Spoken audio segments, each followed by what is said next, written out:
Agora você ouve uma palavra de vida com o pastor Érico Rodolfo Bussinger.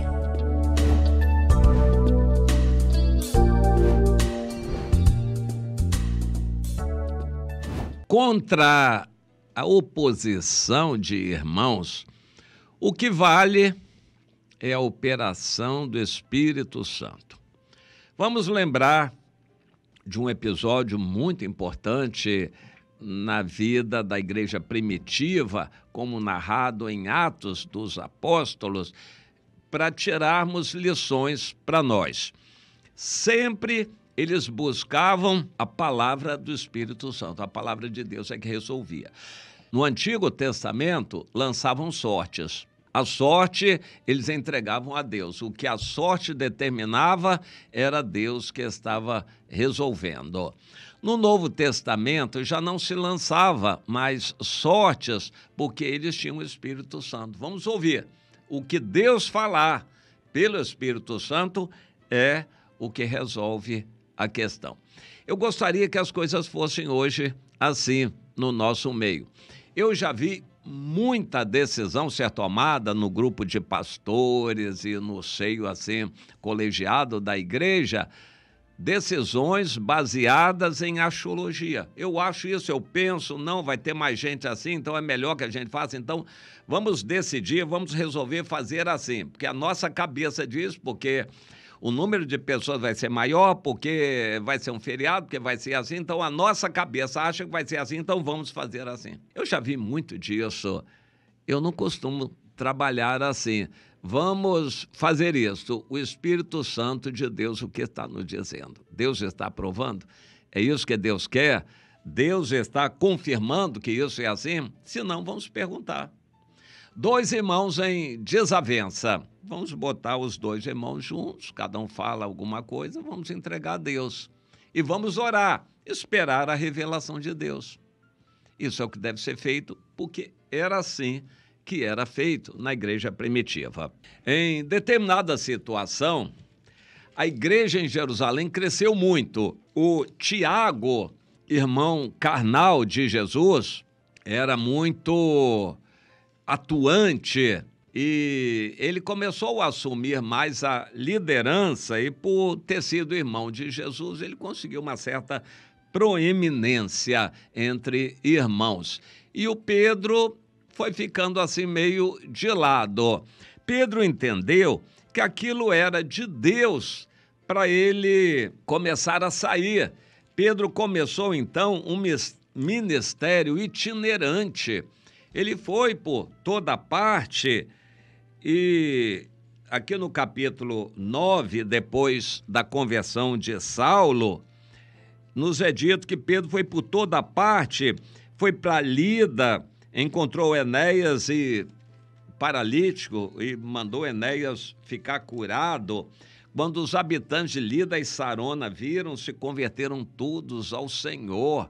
O poder de Deus estava com Pedro, mas não era para ficar mais em Jerusalém. A carne dele gostaria que ele ficasse em Jerusalém diante de milhares e milhares de pessoas, até a sombra dele curava.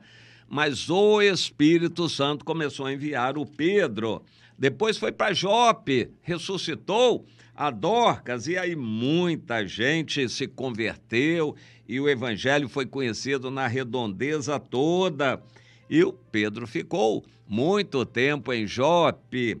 Jope é hoje uma cidade assambarcada pela grande Tel Aviv, é a grande cidade de Israel, se chama Tel Aviv, e ela cresceu muito, e a Jope é um pedacinho, fica dentro da grande Tel Aviv de nossos dias.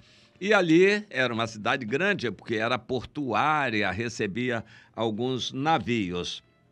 E quando Pedro estava em Jope, a fama corria para todo lado e o Cornélio, que era um centurião da corte italiana, que morava em Cesareia. Cesareia é uma cidade um pouco ao norte, no litoral também, que era a capital romana daquela região toda de Israel, que já era, acredito, era chamada de Palestina.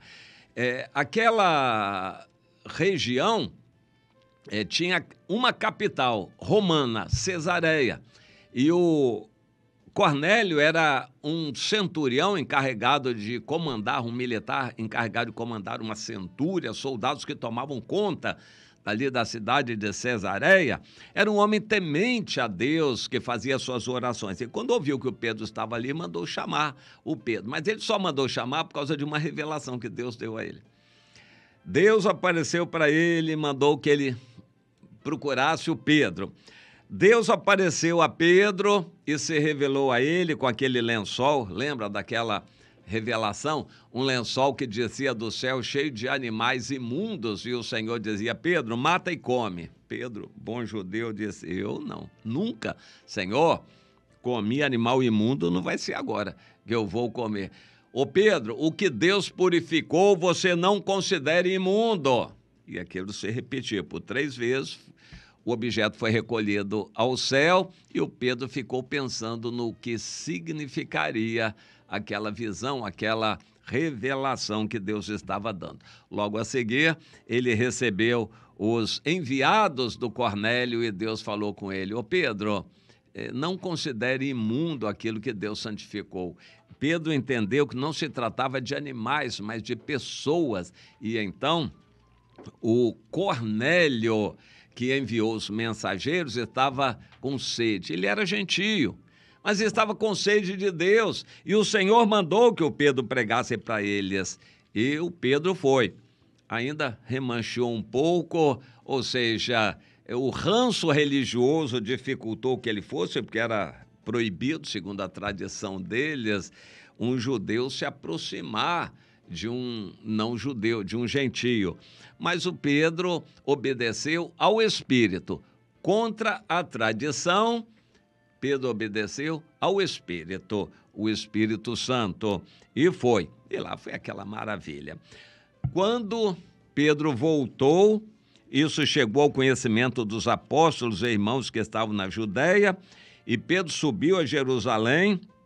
Logo veio o pelotão de inquisição arguir Pedro. Como é que é essa história? Conta pra gente. Você entrou em casa de homens incircuncisos e você comeu com eles? Que história é essa, Pedro? Conta aí pra gente.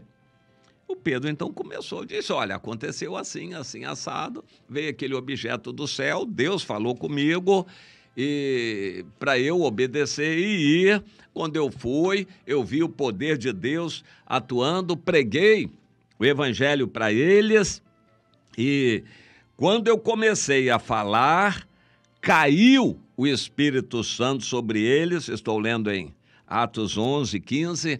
Caiu o Espírito Santo sobre eles como sobre nós, no princípio, lá no Pentecostes.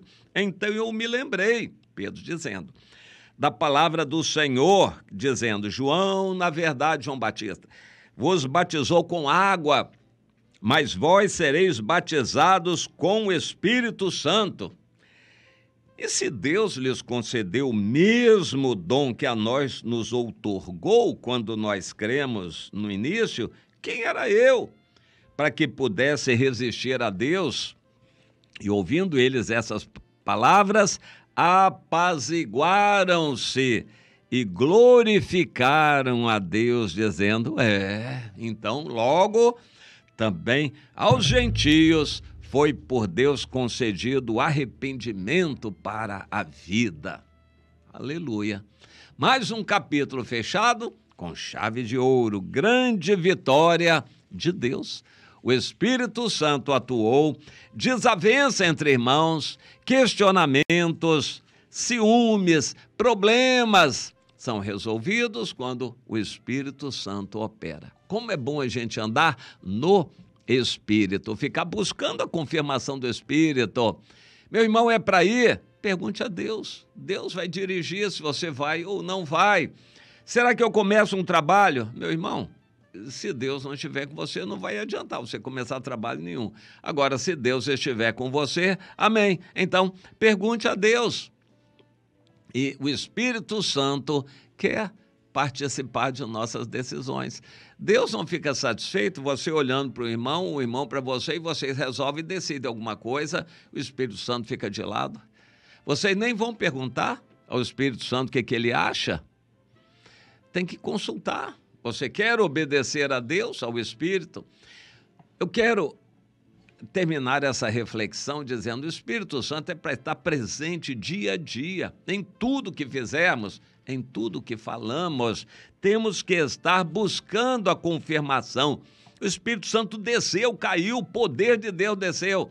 Essa tem que ser uma experiência constante, diária, contínua na nossa vida e não esporádica. Nós temos que viver na dependência do Espírito Santo. Como a exortação do apóstolo Paulo em Gálatas, no capítulo 5. Irmãos, 25, se não me engano, versículo 25.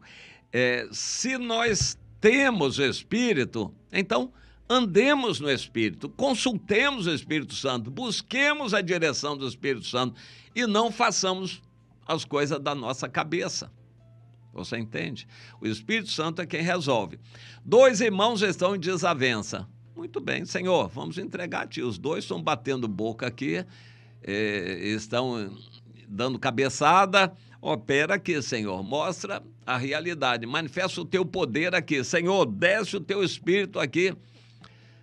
A gente pede, clama e Deus vai agir. Deus sempre vai agir quando nós clamarmos, mas temos que clamar, pedir, suplicar, irmos a Ele, buscarmos dEle a direção. Deus está esperando isso de nós. E essa é a solução. Quando o irmão se levantar contra você, não fique brigando, discutindo, entregue ao Espírito Santo. Senhor, se ele tem razão, o Senhor me mostre. Se não, o Senhor mostre a ele. E nós vamos caminhar assim. Senhor, Espírito Santo, age. Nós devemos buscar essa experiência, o Espírito Santo cair sobre nós, o poder de Deus. Essa é uma linguagem figurada, verdade, o Espírito Santo cair. É uma manifestação do Espírito Santo que estamos precisando. Em cada culto, em cada reunião, nas nossas resoluções, nas nossas conversas, precisamos da ação, da unção do Espírito Santo, que vai resolver tudo.